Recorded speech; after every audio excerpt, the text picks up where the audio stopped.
episode 173 of Flick, James Flick, your one and only movie reviewing secret agent. Today, I will be reviewing a comedy film that came out in 1987 that is directed by John Hughes and that stars Steve Martin and John Candy, and that movie is Planes, Trains, and Automobiles. Okay, so this movie has just started, and so far Neal Page, our main character played by a much younger than he is right now, Steve Martin, has just made his first appearance. Man, even back in 1987, which is when this movie was first released, Steve Martin was very talented. Now we have just been introduced to Griffith, our other main character who is played by the late great John Candy, just so that you know.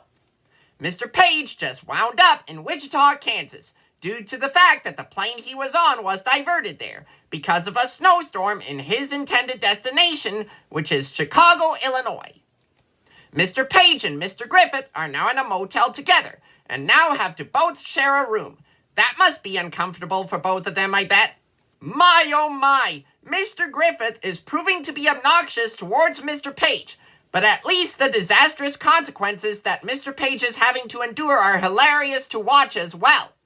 That was a truly bad stay at a motel that both Mr. Page and Mr. Griffith had to deal with. Fortunately, most of the time, whenever I stay at a motel, I have better luck there than both of them did. Now they have ridden in the back of a Chevrolet truck. That would also be uncomfortable for me to have to live with.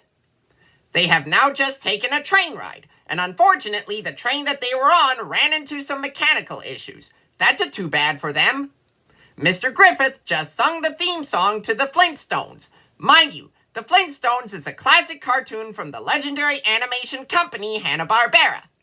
Well, at least Mr. Griffith managed to get a car for Mr. Page to ride in, and they are now both riding in it.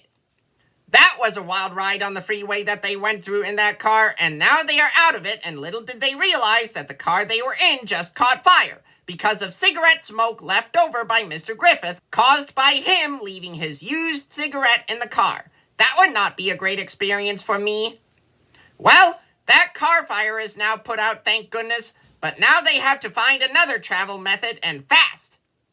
As we get closer to the end of this movie, Mr. Page has finally managed to get back to his family in time for Thanksgiving with Mr. Griffith's help, after all the travel mishaps that they both had to go through along the way.